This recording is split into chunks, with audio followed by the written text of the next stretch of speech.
সমবেত উপাসক উপাসিকাবৃন্দা, আপনারা সকলেই বিহারে এসেছেন শীল গ্রহণ করার জন্য।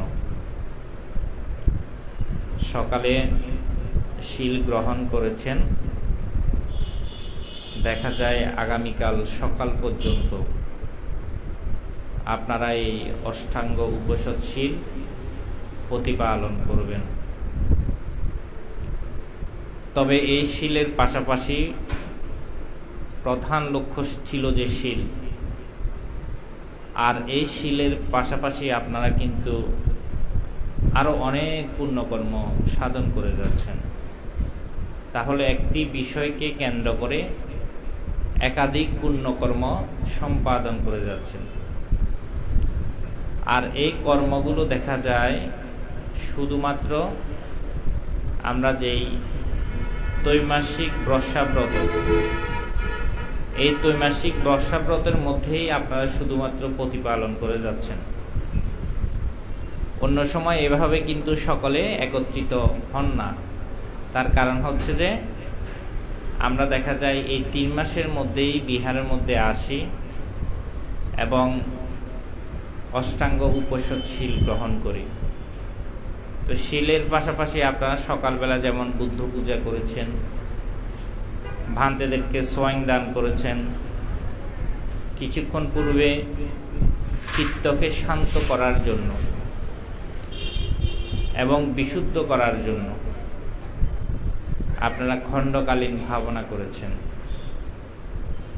এখন সদ্ধর্ম দেশনা শ্রবণ করছেন, যে দেশনা শ্রবণের মাধ্যমেই মহাকারণিক বুদ্ধ যেটা বলেছেন, অজানা বিষয়কে জানা যায়, জানা বিষয় আরো বেশি পরিশুদ্ধ হয়। এভাবে করেই মহাকারণিক বুদ্ধ তিনি সদ্ধর্ম দেশনা শ্রবণের অনেকগুলো উপকার মহাকারণিক বুদ্ধ বলেছিলেন। তো তারই ধারাবাহিকতায় দেশনা শ্রবণ করছেন। একটু পরে আবার আপনারা সমবেত বন্দনা করবেন, তারপর জল তর্পণের মাধ্যমে আজকের অনুষ্ঠানের পরিসমাপ্তি হবে। এই যে বিশাল একটি পুণ্যকর্ম মানব জীবনে আসার পরবর্তী সময়ে যেভাবে সম্পাদন করছেন, নির্মভূমির পানিগণ, দুর্গতি ভূমির সত্যগণ এভাবে কিন্তু পুণ্যকর্ম সাধন করতে পারছে না। কারণ তাদের মধ্যে সেই হিতাহিত জ্ঞান, তাদের মধ্যে বিমুক্তি জ্ঞান, তাদের মধ্যে শীল জ্ঞান, তাদের মধ্যে প্রজ্ঞা জ্ঞান বিদ্যমান নেই। এটা একমাত্র যারা মনুষ্য ভূমিতে আছে অথবা যারা সুগতি ভূমিতে আছে, যে সত্যগণ, তাদের মধ্যেই শুধুমাত্র এই চিন্তা চেতনা বিকশিত হয়। তো আমরা দেখি, ছোট্ট একটি উপমা প্রদান করি। আমরা দেখি আমাদের মহাকারণিক বুদ্ধ সকালবেলা আমাদের পরম শ্রদ্ধেয় ধর্মানন্দ ভান্তে বলেছেন, সেই রেফারেন্সে আমি বলবো কি বলেছিলেন। বুদ্ধ বংশের কথা, পবিত্র ত্রিপিটকে যেই বুদ্ধ বংশ, সেই বুদ্ধ বংশের কথা তিনি বলেছেন। আমরা দেখি বুদ্ধ বংশের মধ্যে 25 জন সম্যক সম্বুদ্ধের নাম বিদ্যমান, অথবা দেখা যায় বোধিসত্ত্বের সাথে তাদের যেই জীবন প্রণালী সেটা সম্পৃক্ততা বিদ্যমান রয়েছে। তো সেই দীপঙ্কর বুদ্ধ থেকে দেখা যায় গৌতম বুদ্ধ পর্যন্ত। তো দীপঙ্কর বুদ্ধের কাছে আমরা দেখি আমাদের সুমেধ তাপস, তিনি প্রার্থনা করেছিল সম্যক সম্বুদ্ধ হওয়ার জন্য, এবং পরবর্তীতে 4 লক্ষাধিক অসংখ্য কল্পকাল পর্যন্ত তিনি সেই পারমী পূর্ণ করেছিলেন। যেই কথাটি বলতে চেয়েছিলাম, আমাদের যেই বিভিন্ন কল্প, সেই কল্পের মধ্যে একটি কল্প হচ্ছে যে বদ্রকল্প। এই বদ্রকল্পের মধ্যেই আমরা দেখি এটা চরিয়া পিটকের মধ্যে অন্তর্গত বিদ্যমান রয়েছে, যে আমরা দেখি আমাদের মহাকারণিক বুদ্ধ তিনি এক তাপস রূপে জন্মগ্রহণ করেছিলেন এবং সেখানে তার নাম ছিল যে অকীর্তি তাপস। এবং এই তাপস তিনি বনাঞ্চলের মধ্যে বাস করতেন। কেন বাস করতেন? সেখানে সদা সর্বদা তপস্যারত থাকতেন এবং তার মধ্যে যথেষ্ট পরিমাণে শিলগুণ বিদ্যমান ছিল।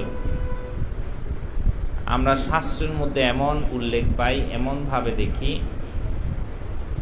যারা যথার্থভাবে শীল প্রতিপালন করে এবং শীল প্রতিপালনের পাশাপাশি অন্যান্য পুণ্যকর্ম সাধন করে সদা সর্বদা বিভিন্ন ধরনের ভয় ভীতি অন্তরায় উপদ্রবের যদি তারা সম্মুখীন হয়, তাহলে সৎ দেবগণ তাদেরকে রক্ষা করে। তো এই অকীর্তি তাপস তিনি যখন বনের মধ্যে বসবাস করতেন এবং বনের মধ্যে পিণ্ডচারণ করেই তিনি তার জীবন জীবিকা নির্বাহ করতেন, যখন তিনি যথার্থভাবে শীল প্রতিপালন করছেন, তার এই শিলগুণের মাধ্যমেই অথবা শিলগুণের কারণেই আমরা দেখি দেবরাজের যেই শরীর সেটা উষ্ণতা অনুভব হলো। তো এখন যারা দেবগণ থাকে তারা তো দিব্যদৃষ্টি সম্পন্ন এবং দিব্যদৃষ্টির মাধ্যমেই তারা দেখতে পারে যে কি কারণে এটা সম্পাদিত হচ্ছে অথবা কেন সম্পাদন হচ্ছে। যখন দেবরাজ ইন্দ্র তিনি যখন দেখলেন তার শরীর উষ্ণভাব হয়ে যাচ্ছে অথবা উষ্ণতা অনুভব হচ্ছে, তিনি তখন এই অকীর্তি তাপসকে দিব্য দৃষ্টিতে দেখলেন এবং তার মধ্যে যেই শিলগুণ, সেই শিলগুণ সম্পর্কে তিনি অবগত হয়েছিলেন। পরবর্তীতে তিনি চিন্তা করলেন মনে মনে যে আমি এই তাপসের গৃহের মধ্যে গিয়ে আমি পিণ্ডচারণ করব, পিণ্ড আহরণ করব। কে চিন্তা করেছিল? চিন্তা করেছিল দেবরাজ ইন্দ্র। সচরাচর তো আমরা দেখি দেবরাজগণ সাধারণ মনুষ্যগণের সাথে যখন দেখা করতে আসে অথবা দর্শন যখন করে, তখন তারা দেবরূপ ত্যাগ করে সাধারণ মনুষ্য রূপ গ্রহণ করে তারপরে দেখা করতে আসে। প্রথম অবস্থায় তারা কিন্তু তাদের যেই নিজেদের যে রূপ দেবরূপ সেটা কিন্তু প্রদর্শন করায় না। তো যখন তিনি এই চিন্তা করলেন যে অকীর্তি তাপসের নিকট গিয়ে তিনি পিণ্ড চাইবেন অথবা পিণ্ড গ্রহণ করবেন, তিনি দেবরূপ ত্যাগ করে একজন ব্রাহ্মণের রূপ ধারণ করলেন, তার নিকট গেলেন। এখন যেই অকীর্তি তাপস বনের মধ্যে থাকার কারণেই তিনি সাধারণত আমাদের মতো আমরা যেই খাবার গ্রহণ করি সেই খাবার অনেকটাই দুঃসাধ্য। দেখা যায় বৃক্ষের যে পাতা, সেই পাতাকে সিদ্ধ করেই সেটা তিনি আহার করতেন, যেখানে কোনো লবণ ছিল না, যেখানে কোনো মরিচও ছিল না, এভাবে শুধু সিদ্ধ করেই তিনি সেভাবে সেটা গ্রহণ করতেন। যখন গেলেন সেই তাপসের গৃহের সামনে, কুটিরের সামনে, তখন অকীর্তি তাপস তার গৃহের মধ্যে তিনি আহার করার জন্য যেটা নিয়ে এসেছিলেন, বন থেকে যে পাতা নিয়ে এসেছিলেন, সেটা তিনি দান করলেন। দান করার পরবর্তী সময়ে তার মনের মধ্যে প্রশান্তি আসলো। আমি ওই দিনও বলেছিলাম, আমরা দান করি, তবে মনের মধ্যে প্রশান্তি আনয়ন করাটা কিন্তু এটা অনেক কঠিন বিষয়। কারণ বুদ্ধ বলেছেন যে 3 ধরনের চেতনা, পূর্ব চেতনা, মুঞ্চন চেতনা এবং অপর চেতনা। আমাদের প্রথমে আমরা কোন দিন দানকার্য সম্পাদন করব, পুণ্যকর্ম সম্পাদন করব, সেটা কিন্তু আমরা ঠিক করি এবং সেই তারিখ অনুপাতেই আমরা দানকার্য সম্পাদন করি। আর এই দানকার্য সম্পাদন করার পরবর্তী সময়ে অনেকের মধ্যে হীনমন্যতা দেখা যায় যে আমি দান করলাম, এই দানের ফলে আমার অনেক অর্থবিত্ত কমে গেল, হ্রাস পেল, নষ্ট হয়ে গেল। তো এই কারণে দেখা যায় অনেকে দান করার পরবর্তী সময়ে এই চিত্তকে যথাযথভাবে পরিশুদ্ধ রাখতে পারে না। যেমন আমরা দেখি সেই অকীর্তি তাপস, তিনি সেটা দান করার পরবর্তী সময়ে তার মনের মধ্যে বিশুদ্ধতা আনয়ন করল এবং তিনি যেদিন দান করেছিলেন সেদিন তিনি আর কোনো আহার গ্রহণ করেননি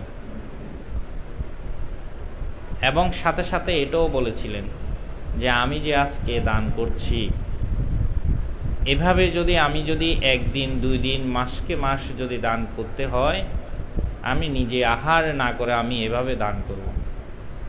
কত বিশাল ত্যাগ! এই ত্যাগ ও চিন্তা চেতনা আমাদের মধ্যে দেখা যায় না। তো এই কারণেই প্রারম্ভে একটি যে গাথা বলেছিলাম, মহাকারুণিকনাথ হিতায় সভ্যা বাণিনাং পুরে তোয়া পারমী সভ্যা পাত্র সম্ভোধি মুক্তম। আমাদের সেই মহাকারুণিকনাথ তিনি কল্পান্তর পর্যন্ত এইভাবে ছোট ছোট অথবা বৃহৎ প্রকারের দান করে সকল প্রকার পারমী পূরণ করেছেন এবং এই পারমী পূরণের মাধ্যমেই তিনি বুদ্ধিজ্ঞান লাভ করতে সক্ষম হয়েছেন।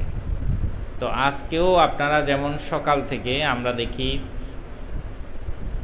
যেই মহাকারণিক বুদ্ধ তিনি যে দশবিধ কুশল কর্মের কথা বলেছেন, দান, শীল, ভাবনা, সেবা, সম্মান, পুণ্যদান, পুণ্য অনুমোদন, ধর্মদান, ধর্ম শ্রবণ এবং দৃষ্টি ঋজু কর্ম, এই যে 10 প্রকার কুশলবিদ কর্ম, এই 10 প্রকার কুশলবিদের মোটামুটি যদি আমরা হিসাব করি তাহলে দেখা যায় সবগুলো কর্মেই আপনারা কিন্তু সম্পাদন করছেন।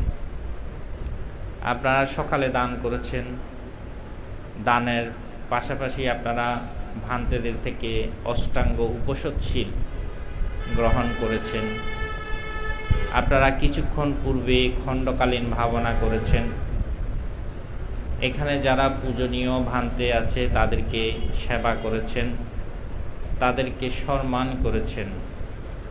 আবার পাশাপাশি গৃহের মধ্যে গিয়ে যারা বয়সে কিছুটা কম, তাদের যে পিতামাতা, তাদেরকেও সেবা সম্মান করবেন। পুণ্যদান করেছেন, পুণ্য অনুমোদন করেছেন, সকালেও ধর্মদেশনা শ্রবণ করেছেন। হয়তো ধর্মদান দেওয়ার মতো সেই সুযোগটা আপনাদের মধ্যে নেই, তবে এখানে বলা বাহুল্য, আমরা আগে দেখতাম গ্রামগঞ্জে, এখনো অনেক জায়গার মধ্যে এই বিষয়টা আছে যে দেখা যায় একত্রিত হয়ে 4 থেকে 5 জন তারা ধাম্মা সাক্ষাৎ যেটা বলা হয়, একত্রে বসে যদি ধর্মের বিষয় যদি আলোচনা করা হয়, অথবা আপনি আরেকজনকে যখন বলবেন, সে এই বিষয়টা সম্পর্কে আগে জ্ঞাত ছিল না, এখন আপনি যখন বলেছেন এই বিষয় সম্পর্কে সে তখন জ্ঞাত হয়েছে, তাহলে দেখা যায় সে অবিদ্যা থেকে বিদ্যা সম্পন্ন হয়েছে, অজ্ঞানী থেকে জ্ঞান সম্পন্ন হয়েছে। এই যে তার একটি বিশাল প্রাপ্তি, আপনার ধর্মদানের মাধ্যমেই সেটা সম্পন্ন হলো, তাহলে সেখানে আপনি তাকে ধর্মদেশনা অথবা ধর্মদান আপনি কিন্তু করতে সক্ষম হয়েছেন। কিন্তু হয়তো অনেকের জ্ঞান পরিধি বৃহৎ নেই বিধায়, অথবা ধর্মশাস্ত্র অধ্যয়ন নেই বিধায় অনেকেই সেই সম্পর্কে কিন্তু কি করতে পারে না, বলতে পারে না।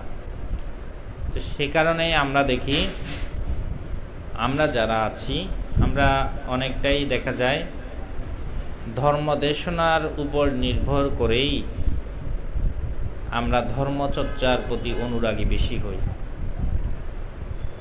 এবং ফলশ্রুতিতে কোথায় কি আছে সেটা বিবেচনা না করেই আমরা বলি যে আমাদের ধর্মানন্দ ভান্তে এই বিষয় বলল, উপানন্দ ভান্তে এই বিষয় বলল, এভাবে আমরা সম্বোধন করি। সেটা কতটুকু ভুল আছে, কতটুকু খারাপ আছে সেটা আমরা আর কিন্তু কি করি না, যাচাই করি না। এই যাচাই না করাটাই হচ্ছে যে আমাদের সবচেয়ে বড় ভুল, বড় ভ্রান্তি। কারণ আমরা অন্ধবিশ্বাসের সাথে সম্মুখীন হচ্ছি। এই কারণেই বুদ্ধ বলেছেন তার ধর্মের 6 গুণের মধ্যে এহি পাশ্চিক, আমার ধর্মটা হচ্ছে যে এসো এবং দেখো। তুমি নিজেই আসবে, তুমি নিজেই দেখবে। যেমন আমরা যে মোমবাতি প্রজ্বলন করি, সেই মোমবাতি প্রজ্বলনের যদি বাংলা গাথা যদি আপনারা পড়ে থাকেন, অনেকে তো পড়েন, আমাদের যারা মাতৃমণ্ডলী যারা আছে তারা বেশি সেটা সম্পর্কে অবগত।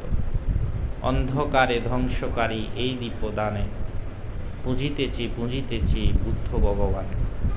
তো সেটা আসলে আমরা বুদ্ধ ভগবানের যদিও পূজা করে থাকি, মূলত নিজের মধ্যে যে অজ্ঞানতা, নিজের মধ্যে যে অবিদ্যা, সেই অবিদ্যা অথবা অজ্ঞানতা স্বরূপ সেটাকে ভিতরগতভাবে মনের দিক থেকে আমাদেরকে দর্শন করার জন্যই আমরা সেটা প্রজ্বলন করে থাকি।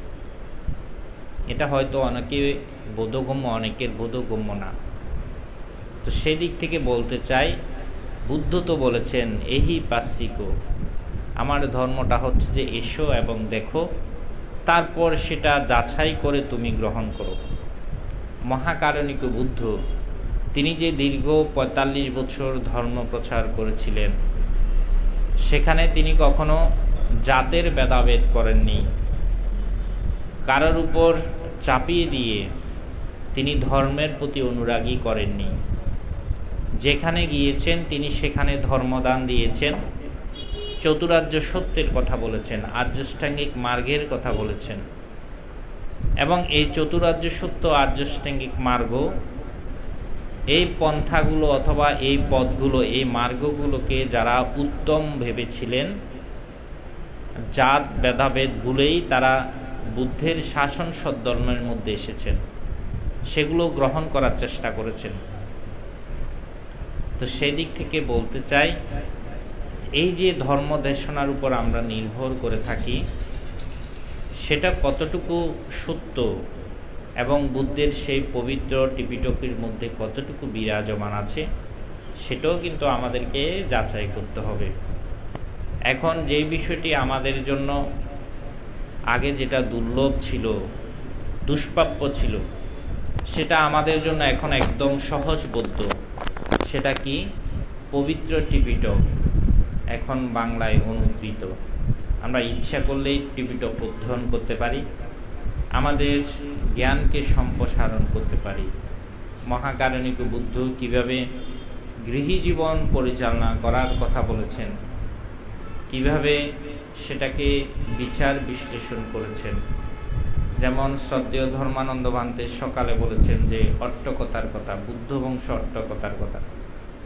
আমরা জানি, সারা জীবন জেনে আসলাম যে 28 জন বুদ্ধ এই পৃথিবীর মাঝে তারা ধর্ম প্রচার করেছিলেন।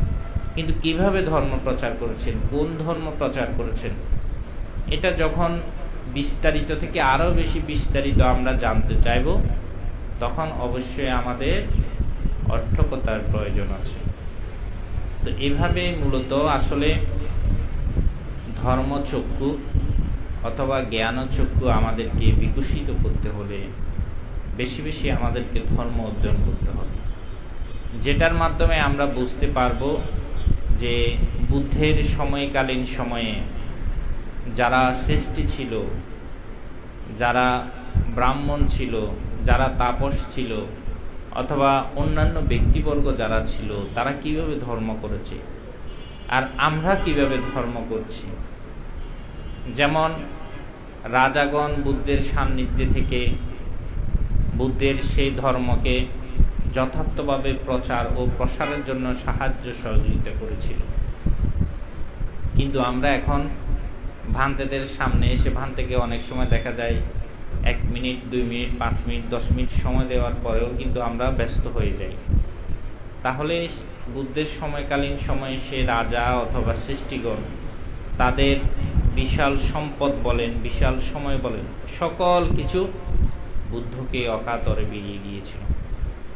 এবং দেখা যায় মহাকারণিক বুদ্ধের পরিনির্বাণের 218 বছর পরে এসেও আমাদের সম্রাট অশোক তিনি বুদ্ধের সেই ধর্মের প্রতি অনুরাগী হয়ে, যেখানে তিনি তার নিজ পরিবারকে, তার একদম জ্ঞাতি মিত্রকে তিনি হত্যা করে, যেখানে তিনি শাসনের অধিকারী হয়েছিলেন, রাজার অধিকারী হয়েছিলেন, সেখানে পরবর্তীতে দেখা যায় এই ধর্মের প্রতি অনুরাগী হয়েই পরবর্তীতে আবার ধর্মকে কিভাবে অক্ষুণ্ণ রাখা যায়, ধর্মকে কিভাবে আবার পুনরায় প্রতিষ্ঠিত করা যায়, সেগুলোর প্রতি তিনি মন দিয়েছিলেন, পুনঃস্থাপন করেছিলেন। মহাকারণিক বুদ্ধ তিনি যে যে জায়গায় ধর্ম প্রচার করেছেন সেখানে স্মৃতি স্বরূপ দেখা যায় স্মৃতি স্তম্ভ তিনি তৈরি করেছিলেন। এভাবেই ধর্মের প্রতি আমরা দেখি অনুরাগী হয়েছিল। তো সেই কারণে বলবো যে হয়তো এত বিশাল বিশাল কর্ম আমরা সম্পাদন করতে পারবো না, কিন্তু এই যে প্রথমে ছোট্ট একটি উপমা প্রদান করলাম অকীর্তি তাপসের কথা, একজন ভিখারি যদি যায় আপনার গৃহের সামনে, অন্তত আমার কাছে কি আছে সেটা বিশাল ব্যাপার না, বিশাল বিষয় না, বৃহৎ বিষয় না, তার যেই প্রয়োজন যতটুকু আছে সেই ভিখারি, ততটুকুর মধ্যে তাকে যদি আমি একটু আহারও যদি প্রদান করতে পারি, তাহলে দেখা যায় সেখানে সে শান্তি পাবে। আমরা মাছ মাংস দিয়ে খাই, কিন্তু যারা পথচারী অথবা যারা দিন এনে দিন খায়, তারা আপনাদের মতো এতটা বিলাসিতা করে না। আপনি যেখানে মাংস দিয়ে খাবেন সে হয়তো দেখা যায় ডাল ভাতেই সন্তুষ্ট থাকবে। এই যে মনের মধ্যে যখন এটা প্রতিস্থাপন করবেন, তখন সেটাই হচ্ছে যে বিশাল জিনিস। অকীর্তি তাপস তার কিন্তু বৃহৎ কিছু ছিল না, যেই বৃক্ষের যেই পাতাগুলো, সেই পাতাগুলো তিনি নিয়ে এসে সিদ্ধ করে তারপর সেগুলো খাবার হিসেবে গ্রহণ করতেন। তাহলে সেটা পেয়েও দেখা যায় দেবরাজ ইন্দ্র তিনি কি হয়েছিলেন? সন্তুষ্ট হয়েছিলেন। এই যে ছোট ছোট বিশাল অথবা ছোট ছোট ত্যাগ, এগুলোই আমরা দেখি যে আমাদের পরবর্তীতে পারমী রূপে মহাকারণিক বুদ্ধের যে দীর্ঘ 6 বছর কঠোর সাধনা, সে সাধনার মাধ্যমে তিনি বুদ্ধত্ব লাভ করতে সক্ষম হয়েছিলেন। তো প্রত্যেক দিন আমরা এখানে আসি, এখানে এসে আপনারা সকলেই দানাদি কর্ম সম্পাদন করেন, শিলাদি কর্ম সম্পাদন করেন। না, আরেকটি বিষয় অবশ্য বলতে হয় যে আমরা দেখি যারা বিজ্ঞ ব্যক্তি, প্রাজ্ঞ ব্যক্তি, তারা দান করার সময় 5টি বিষয় চিন্তা করে থাকেন। 5টি বিষয়ের মধ্যে যেমন বিদ্যমান আছে শ্রদ্ধায় দানাং দেতি, সাক্কাসাং দানাং দেতি, কালে না দানাং দেতি, আত্মানাংসা পারাংসা আনুপাচ্ছয় দানাং দেতি।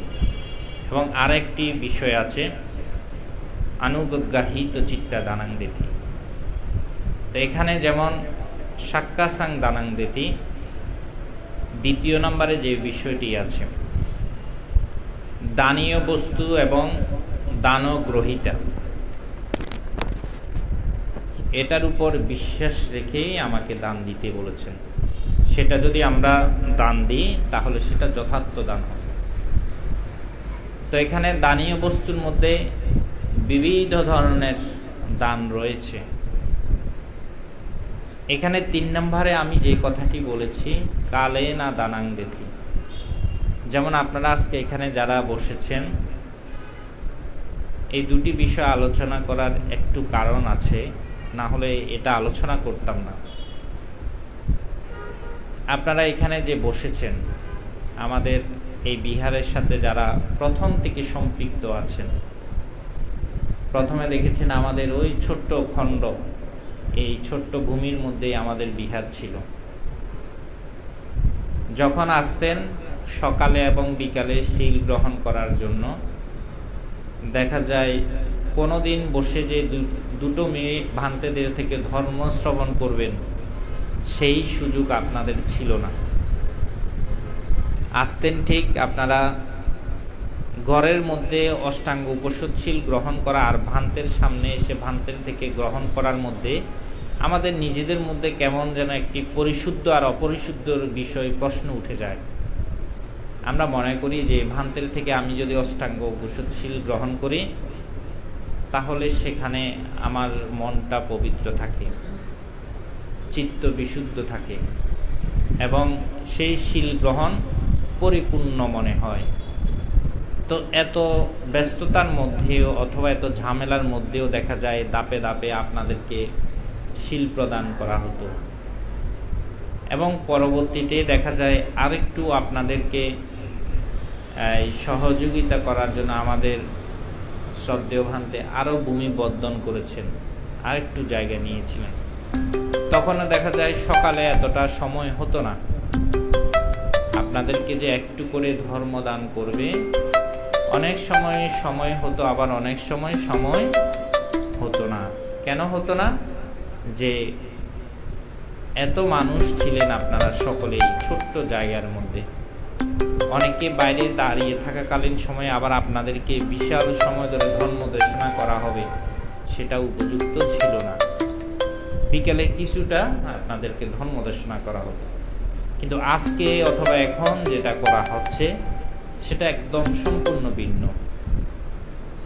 সকালে আমরা 10টার মধ্যে প্রোগ্রাম শুরু করেছি, আপনারা সকালেও ধর্ম দেশনা শ্রবণ করেছেন, এখনও ধর্ম দেশনা শ্রবণ করছেন।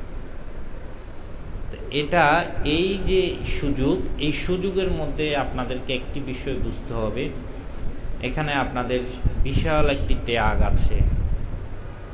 যখন থেকে শ্রদ্ধেয় ভান্তে এই জায়গা নিয়েছেন এবং যখন থেকে কাজ করছে, আমাদের শ্রদ্ধেয় অধ্যক্ষ ভান্তে আপনাদেরকে যখন বলেছিল যে আপনাদের দান চেতনা বৃদ্ধি করুন, এবং সকলেই দেখা যায় 1টি পাকা 2টি পাকা অথবা একটি সিমেন্টের বস্তা অথবা আমাদের বুদ্ধির আসন সজ্জিতকরণ, আপনাদের বসার স্থান ঠিক করা, এইভাবেই করে বিবিধ ধরনের আপনারা দানকর্ম সম্পাদন করেছেন। এটি কিভাবে সম্পাদন করেছেন? এই যে বলেছিলাম কালে না দানাং দেথি, যথার্থ সময় এবং যথার্থ বিষয়বস্তুর উপর নির্ভর করে আপনারা দানকর্ম সম্পাদন করেছেন। যখন আমাদের সব কাজ পরিপূর্ণ হয়ে যাবে, তখন কেউ এসে চাইলে যদি বলে যে ভান্তে আমি একটি পাকা দিতে চাই অথবা ভান্তে আমি একটি সিমেন্টের বস্তা দিতে চাই, তখন কিন্তু এটা আর সম্ভব হবে না। তো সেই কারণে যথার্থ সময় আমাদেরকে বিবেচনা করতে হবে। আমি অন্যের মতো হয়তো সামর্থ্য নেই আমার 10টা সিমেন্টের বস্তা দেওয়ার, কিন্তু একটি দেওয়ার সামর্থ্য আমার আছে। তো সেই কারণে আপনাদের দান চেতনা ছিল বিদায় আপনারা আজকে এমন করে পুণ্যকর্ম সাধন করছেন এবং ভবিষ্যতে আরও সুন্দরভাবে সুচারুরূপে সাধন করবেন, কারণ আমাদের এখনো অনেক কাজ বিদ্যমান রয়েছে। তো এই যে কথাটি বলেছি, দানীয় বস্তু এবং দানগ্রহীতা, এখানে গ্রহীতা হিসেবে বিহার ছিল আর দানীয় বস্তু আপনারা নিজেই যে যার মতো পেরেছেন সেভাবে আপনারা সম্পাদন করেছেন। সেই নির্দিষ্ট কাল অথবা সময় হিসাবে এই নতুন ভবনের নির্মাণাধীন সময়কে আপনারা বিবেচনা করেছেন। এই যে বিশাল একটি ত্যাগ অথবা বিশাল একটি চিন্তা, মনুষ্যরূপ ধারণ করে এই সুযোগ গ্রহণ করা, সেটাই হচ্ছে যে মূলত দুর্লভ। সেই কারণে বুদ্ধ বলেছেন, কিচ্ছু মানুষরা পাটি লাভ, মানব জীবন লাভ করা অতীব কঠিন। কারণ একবার চ্যুত হওয়ার পরে দেখা যাবে যে আপনি কোথায় গিয়ে উৎপন্ন হয়েছেন। আপনার সম্মুখে কি পুণ্যাবি সংস্কার উৎপন্ন হলো নাকি অপুণ্যাবি সংস্কার উৎপন্ন হলো, সেটা আপনি তখন আর বিবেচনা করতে পারবেন না। অথবা দেখা যায় অপুণ্যাবি সংস্কার যখন উৎপন্ন হলো, তখন আপনি যখন দুর্গতি ভূমিতে যাবেন, সেখান থেকে পরিত্রাণ পাওয়ার মতো ইচ্ছা থাকলেও আপনি কিন্তু পারবেন না। কারণ যতদিন আপনার সেই কর্মফল সমাপ্ত না হবে, ততদিন পর্যন্ত আপনি সেখানে কষ্ট পাবেন। আমরা যেমন আজকে আপনি অষ্টশীল নিচ্ছেন না, আপনার মন চাচ্ছে না, অথবা আপনার ব্যস্ততা আছে, আপনি কি চিন্তা করলেন যে না, আমি অমাবস্যা তিথির মধ্যে অথবা পূর্ণিমা তিথির মধ্যে আমি শীল গ্রহণ করব। এটা বিবেচনা করার ক্ষমতা আপনার মধ্যে আছে, কিন্তু তির্যক প্রাণী, তাদের কিন্তু সেই জ্ঞান অথবা সেই ক্ষমতা বিদ্যমান নেই। তো সেই কারণেই যথার্থ সময়কে বিবেচনা করে, যথার্থ বিষয়বস্তুকে বিবেচনা করে যথাযথভাবে শীল সমাধি প্রজ্ঞার অনুশীলন করে যাবেন। সেটাই হচ্ছে যে বিশুদ্ধ জীবন, সুন্দর জীবন, সুশৃঙ্খল জীবন এবং শীলময় জীবন। আমি আর দেশনা দীর্ঘায়িত করছি না, যেহেতু সময়ের আমাদের বাধ্যকতা আছে। এরপরে পানীয় দান করা হবে। শুধু এইটুকু বলবো যে 3 মাসের মধ্যে দেখা যায় 13টি দিন। এই 3 মাসের 13টি দিনের মধ্যে আমরা যেমন করে অষ্টাঙ্গ উপোষদশীল গ্রহণ করি, হয়তো আর 9টি মাস আমরা অষ্টাঙ্গ উপোষদশীল গ্রহণ করি না। কিন্তু বুদ্ধ আমাদের জন্য সবসময় একটি বিষয় প্রজ্ঞাপ্ত করেছেন, সেটি হচ্ছে যে পঞ্চশীল। যথার্থভাবে প্রাণী হত্যা থেকে দূরে থাকার চেষ্টা করবেন, অদত্ত বস্তু গ্রহণ থেকে দূরে থাকার চেষ্টা করবেন, মিথ্যা কামাচার থেকে দূরে থাকবেন, মিথ্যা ভাষণ এবং সুরা জাতীয় মাদক দ্রব্য এগুলো গ্রহণ থেকে দূরে থাকবেন। দেখবেন আপনার জীবন সুন্দর হবে, সুশৃঙ্খল হবে। এবং মহাকারণিক বুদ্ধ যেটা বলেছেন, অঙ্গুত্তর নিকায়ের মধ্যে যারা যথার্থভাবে শীল লাভ করে, তারা পঞ্চবিধ বিষয়বস্তু লাভ করতে সক্ষম হয়। তার মধ্যে একটি হচ্ছে যে মৃত্যুর পরবর্তী সময়ে তাদের সুগতি ভূমিতে জন্ম হয়। অর্থাৎ তির্যক, প্রেত, অসুর নিরয় ব্যতীত যেই 27টি ভূমি রয়েছে, তাদেরকে সুগতি ভূমি বলা হয়। সেখানেই তাদের জন্মগ্রহণ করে। তো সেই দিক থেকে বলবো, অষ্টশীল প্রতিপালন করুন, ঠিক আছে। যদি সেটা প্রতিপালন করতে না পারেন, তাহলে অন্তত পঞ্চশীলকে যথার্থভাবে, যেমন করে আমাদের মাতৃমণ্ডলী নারীর যেই অলঙ্কারকে ভূষণ হিসেবে ব্যবহার করে, ঠিক মনুষ্য জীবনের মধ্যে শীলকে সে অলঙ্কার রূপ ধারণ করে নিজের চিন্তা চেতনার মধ্যে সেভাবে আনয়ন করে অন্তত শীল যথার্থভাবে প্রতিপালন করার চেষ্টা করবেন। তাহলে জীবন, লৌকিক জীবন যেমন সুন্দর হবে, লোকোত্তর জীবন সুন্দর হবে।